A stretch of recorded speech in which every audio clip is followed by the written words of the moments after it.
السلام علیکم ناظرین کرام، نئی ویڈیو میں آپ کو خوش آمدید کہتے ہیں۔ انتخابات ہو چکے ہیں، کچھ 8 فروری کو انتخابات ہوئے تو کچھ 9 فروری کو ہوئے، لیکن ان انتخابات کے بعد پاکستان میں یہ اونٹ کسی کروٹ بیٹھتا دکھائی نہیں دے رہا۔ انتخابات کی شفافیت پر سوالات ہیں۔ آج سینٹ کا اجلاس سننے کے لائق تھا، وہاں پہ جس طرح سے سینیٹرز نے باتیں کی۔ پاکستان میں سب سے بڑی خبر اسلام آباد سے استعفے کی خبر ہے اور بڑے چیف کے استعفے کی خبر ہے۔ اب اچانک سے ایسا کیا ہوا ہے کہ گیم اس طرف چلی گئی ہے؟ پچھلے چند دنوں میں جو ڈیولپمنٹس پاکستان کے اندر ہوئی ہیں، اس میں ایک اہم راولپنڈی کے کمشنر صاحب کی سٹیٹمنٹ تھی۔ ظاہر ہے وہ بندہ خود کہہ رہا ہے کہ میں نے غلط کام کیا یا میرے سے کروایا گیا ہے، اس کا ایک امپیکٹ ہمیں نظر آ رہا ہے۔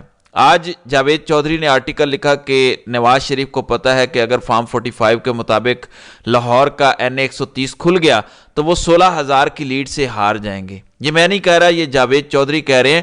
ان کی نون لیگ سے کتنی قربت ہے وہ سبھی جانتے ہیں۔ پھر انہوں نے کہا کہ خواجہ آصف ہوں یا دیگر بہت سے ایسے حلقے ہیں، سبھی کو پتا ہے کہ وہاں کیا کچھ کیا گیا ہے۔ ان کے مطابق 20 سے 25 ایسے حلقے ہیں جہاں یہ سب ہوا ہے، لیکن تحریک انصاف 80 کا کلیم کر رہی ہے، نمبر اس سے کہیں زیادہ ہیں۔ آج سینیٹر عرفان صدیقی سینٹ میں کھڑے ہو کے کہہ رہے تھے کہ 5 سے 10 سیٹیں تو ادھر ادھر ہو ہی جاتی ہیں اور یہ پاکستان کے ہر انتخابات کے اندر ہوتا ہے۔ یہ بھی میرا خیال ہے عوام کے مینڈیٹ کی توہین ہے۔ اگر نون لیگ کا سینیٹر یہ کہہ رہا ہے کہ 5 سے 10 سیٹوں کو ادھر ادھر کرنا پاکستان میں آسان ہے، اگر 5 سے 10 سیٹیں ادھر ادھر ہو سکتی ہیں تو 50 سے 100 بھی ہو سکتی ہیں۔ جب امکان ہوتا ہے تو پھر بہت زیادہ ہوتا ہے۔ اب یہ ساری ڈیولپمنٹس بہت پریشان کن ہیں۔ آج مورو سندھ کے اندر جی ڈی اے احتجاج کر رہی ہے، بلوچستان میں 4 جماعتیں احتجاج کر رہی ہیں جن میں بی این پی، میپ والے، ہزارہ ڈیموکریٹک اور نیشنل پارٹی ہے۔ آج 12ویں روز بھی وہ دھرنا تسلسل کے ساتھ دیے ہوئے ہیں۔ جماعت اسلامی 23 فروری سے خیبر پختونخوا سے ایک بار پھر اپنی احتجاجی مہم کا آغاز کرنے جا رہی ہے۔ انہوں نے 16 تاریخ کو اسلام آباد میں احتجاج کیا تھا۔ کہنے کا مطلب یہ ہے کہ یہ چیزیں ختم ہوتی دکھائی نہیں دے رہی بلکہ آگے بڑھتی دکھائی دے رہی ہیں۔ ناظرین اکرام، اب استعفے والا معاملہ کیا ہے اور آرٹیکل 6 کا تعلق کہاں سے؟ آج مجموعی طور پہ جو ہم نے سینٹ کی پروسیڈنگز دیکھی ہیں، اس میں تحریک انصاف کے سینیٹر علی ظفر نے یہ بات کی کہ آپ مانیں یا نہ مانیں، پاکستان کے لوگوں نے عمران خان کو مینڈیٹ دیا ہے۔ اب عمران خان کی تصویر بھی چل رہی ہے، عمران خان ڈسکشن میں بھی ہیں، لیکن میں آپ کو خبر دے دیتا ہوں، 4 میڈیا چینلز کے سیٹ دوبارہ بلائے گئے ہیں اور انہیں کہا گیا ہے کہ آپ کو بہت شوق ہے عمران خان کی تصاویر اور تقاریر دکھانے کا، تو اگلے چند دنوں کے اندر آپ میجر تبدیلی سکرینز پر دیکھیں گے کیونکہ ان کو احکامات دے دیے گئے ہیں۔ آج سینیٹر مشتاق کی سب سے دلچسپ تقریر تھی۔ انہوں نے کہا کہ بیلٹ کو بلٹ نے اور گولی نے پرچی کو اغوا کیا۔ اب یہ بہت ہی دلچسپ قسم کی لائن ہے۔ انہوں نے مزید کہا کہ بات صرف یہاں تک نہیں رہنی چاہیے۔ پھر سینیٹر طاہر بزنجو بھی کچھ اسی طرح کی بات کر رہے تھے۔ وہ یہ کہہ رہے تھے کہ الیکشن کمیشن آف پاکستان کے خلاف، چیف الیکشن کمشنر کے خلاف آرٹیکل 6 لگنا چاہیے اور چیف الیکشن کمشنر کو مستعفی ہونا چاہیے۔ انہوں نے قوم کا 50 ارب روپے جو ضائع کیا ہے وہ ان سے وصول کیا جائے اور ایک با اختیار جوڈیشل کمیشن تشکیل دیا جائے۔ اس کے علاوہ سینیٹر علی ظفر یہ کہہ رہے تھے کہ الیکشن کمیشن کے حکام کو باقاعدہ طور پر سینٹ میں بلایا جائے، ان سے پوچھا جائے اگر آپ نے عوام کا مینڈیٹ چوری کرنے کا رستہ نہ روکا تو پھر ملک میں انتشار آئے گا۔ یہ بات 100% درست ہے۔ اب آرٹیکل 6 کی جب خبریں آئیں، ایسا نہیں کہ وہاں پہ صرف تحریک انصاف کے حامی سینیٹرز نے بات کی، وہاں سب نے بات کی۔ ایون پیپلز پارٹی کے سینیٹر تاج حیدر نے کہا کہ کسی جماعت کے انتخابی نشان چھیننا عوام کی توہین ہے۔ کوئی بات نہیں، پاکستان میں عدالت کی توہین زیادہ معنی رکھتی ہے اور قاضی فائز عیسیٰ سمیت کوئی بھی جج اس کو برداشت نہیں کرتا، لیکن عوام کی توہین کوئی معنی نہیں رکھتی اور یہ سب جانتے ہیں کہ وہ انتخاب لیا کیوں گیا۔ وہ مخصوص نشستیں چھیننے کے لیے لیا گیا، وہ لوگوں کو کنفیوز کرنے کے لیے لیا گیا کہ لوگ ووٹ نہ ڈال سکیں بلے کے نشان پر، لیکن لوگوں نے ڈھونڈ کے اس انتخابی نشان پر ٹھپے لگائے جو تحریک انصاف کا تھا۔ لوگوں کو کوئی فرق نہیں پڑا کہ کسی کا انتخابی نشان جوتا ہے یا گدھا ہے، لوگوں نے پھر بھی جتوایا اور اپنا فیصلہ سنایا۔ اب آپ ٹی وی چینلز کے مالکان کو تو کہہ سکتے ہیں کہ آپ عمران خان کی تصویر اور تقریر نہ دکھائیں، لیکن آج ایوان بالا کے اندر سینیٹر اون عباس نے بتایا کہ کیسے ان کو اغوا کیا گیا، کیسے ان سے ایک بیان لیا گیا اور پھر وہ گھر پہنچے تو ان کی ماں کو فالج ہو چکا تھا، تو انہوں نے کہا کہ میں زندہ لاش سے زیادہ نہیں ہوں۔ پھر اس ایوان بالا سینٹ کے اندر آج عمران خان زندہ باد کے نعرے بھی لگے، اور وہاں پہ سینیٹر مشاہد حسین سید نے کہا کہ اب single largest party Tehreek Insaf ہے، تمام تر مشکلات کے باوجود وہ جیتے ہیں، میں ان کو مبارکباد پیش کرتا ہوں۔ لیکن اس سے زیادہ جو انہوں نے مطالبہ کیا جو بہت سارے لوگوں کے لیے پریشانی کا باعث ہے، وہ کیا ہے؟ انہوں نے کہا کہ عمران خان سمیت تمام سیاسی قیدیوں کی رہائی ہونی چاہیے۔ میں نے آپ کو بتایا تھا کہ طیبہ راجہ کی رہائی ہوئی ہے، اب اس کے بعد صنم جاوید، عالیہ حمزہ، ڈاکٹر یاسمین راشد، بہت سارے نام لیے جا سکتے ہیں جن خواتین کو پاکستان کی جیلوں میں رکھا گیا ہے۔ مریم نواز خاتون ہونے کی بنیاد پہ کہتی ہیں کہ ہم تو حکمران خاندان ہیں، ان کے حقوق اور پاکستان کے عام بہن بیٹیوں کے حقوق ایک جیسے ہونے چاہیے۔ پھر ان الیکشنز کے اندر چادر چار دیواری کا تقدس جس طرح پامال ہوا، لوگوں کی گربانوں تک جو ہاتھ پہنچے وہ افسوسناک ہیں۔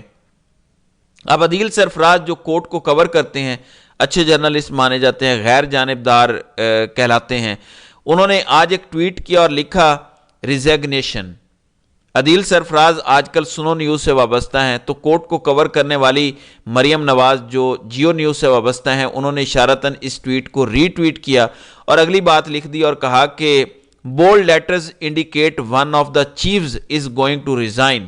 انہوں نے کہا کہ یہ جو آپ نے کیپٹل ورڈز کے اندر یا بولڈ لیٹرز کے اندر لکھا ہے ریزیگنیشن، اس کا مطلب ہے کہ کوئی ایک چیف ریزائن کرنے جا رہا ہے۔ اب جب ہم نے اس پر ڈگ آؤٹ کیا تو معلوم ہوا کہ کوئی مقدر کا سکندر ہے، شاید اس کا اب خیال یہ ہے کہ الیکشن کیونکہ ٹھیک ہو نہیں سکے، اور اس کا خیال ہے کہ اب اس پر دباؤ ہے۔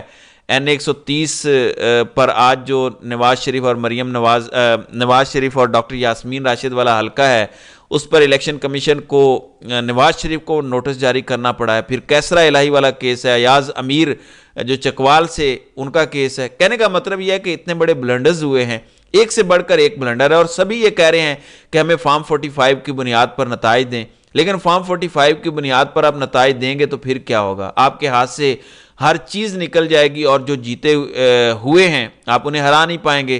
دوسری طرف جن کے نام پر جن لوگوں کے ساتھ یہ کیا گیا وہ لوگ کھڑے ہیں اور کھڑے رہیں گے، لیکن آپ ان کا دفاع نہیں کر پائیں گے۔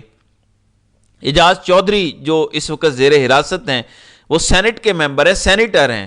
آج 27 سینیٹرز نے دستخط کیا اور کہا کہ یہ سینٹ کا آخری اجلاس ہے، آپ ان کو بلائیں اور ان کو شامل کریں، ان کے پروڈکشن آرڈر جاری کریں، اور سینیٹر علی ظفر نے قرارداد بھی پیش کر دی ہے۔ اب حمزہ شہباز کو اگر آپ پروڈکشن آرڈر پر لے آتے ہیں یا لے آتے تھے، یا دیگر قومی اسمبلی میں عمران خان کے دور میں لوگوں کو لایا جاتا تھا، ایون آپ کی فیملی، آپ کی اہلیہ سے ملنے کا بھی پارلیمنٹ میں اہتمام کیا جاتا تھا، تو پھر اعجاز چودھری کو بھی لایا جانا چاہیے، وہ بھی سینٹ کے ممبر ہیں، وہ بھی کسی کی نمائندگی کرتے ہیں۔ لیکن ظاہر ہے یہ مشکل فیصلہ ہوگا، وہ آئیں گے اور تقریر کریں گے اور عباس بی پی کی طرح بتائیں گے کہ ان کے ساتھ کیا کچھ ہوا تھا۔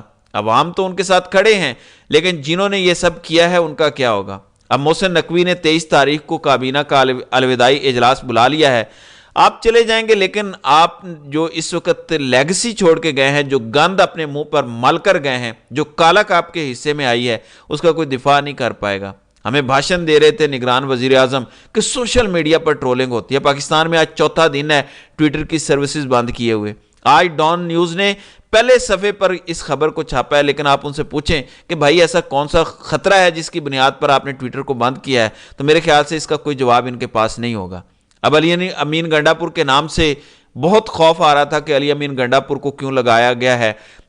کامران خان جیسے لوگ ٹویٹ کر رہے تھے کہ پلیز اس تقرری کو فی الحال جو ہے وہ ہولڈ آن کر لیں، معاملات کو ذرا ٹھنڈا ہو لینے دیں۔ دوسری جانب آج مشاہد حسین سید نے یہ دعویٰ کیا یا مطالبہ کیا کہ عمران خان کو رہا کیا جائے۔ ایون عمر ایوب یہ کہہ رہے تھے کہ ہماری حکومت اگر بن گئی تو ہم تو عمران خان کی رہائی کے اقدامات کریں گے۔ یہی بات سینیٹر مشتاق غنی کہہ رہے تھے کہ اب عمران خان کو زیادہ دیر جیل میں رکھنا مشکل ہو جائے گا، دباؤ آپ پر بڑھتا جائے گا۔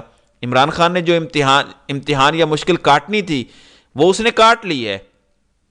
کل میں نے آپ کو بتایا تھا کہ علی امین گنڈا پور ایک درخواست دائر کریں گے کہ ہم عمران خان سے ملنا چاہتے ہیں، مشاورت کرنا چاہتے ہیں۔ اب میں آپ کو خبر دے دیتا ہوں، ایک بڑا پلان یہ ہے کہ خیبر پختونخوا اسمبلی کے اندر الیکشن وزیر اعلیٰ کا ہو جائے، جو کہ چند روز میں ہو جائے گا۔ کل مسلم لیگ نون کی پارلیمانی پارٹی کا اجلاس ہے، پرسوں یا ترسوں پنجاب میں وہ حلف اٹھائیں گے، اگلے ایک ہفتے کے اندر اندر یہ پروسیس تقریباً ہمیں مکمل ہوتا دکھائی دے رہا ہے۔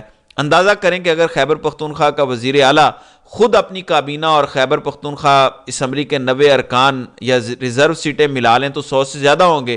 اگر وہ ایک قافلے کی صورت میں گاڑیوں میں بیٹھ کے اڈیالہ جیل عمران خان سے ملاقات کے لیے آئیں گے تو کیسا منظر ہوگا، پنجاب اسمبلی کے تمام ارکان آئیں گے تو کیسا منظر ہوگا، نیشنل اسمبلی کے آئیں گے تو کیسا منظر ہوگا۔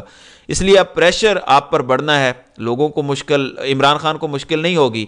اور یہ کیوں جا رہے ہیں؟ ظاہر ہے میسج کنوے کریں گے کہ آپ ایک صوبے کے وزیر اعلیٰ کو داخل نہیں ہونے دیں گے، نہیں ملنے دیں گے، تو ایسا نہیں چلے گا۔ اب 8 فروری کا فیصلہ قوم کا آپ کو ماننا پڑے گا، نہیں مانیں گے تو پھر اس کے جو آفٹر شاکس ہوں گے وہ آپ کی پینٹ بھی گیلی کر دیں گے۔ تو ناظرین اکرام، آپ کی اس ویڈیو کے حوالے سے کیا رائے ہے؟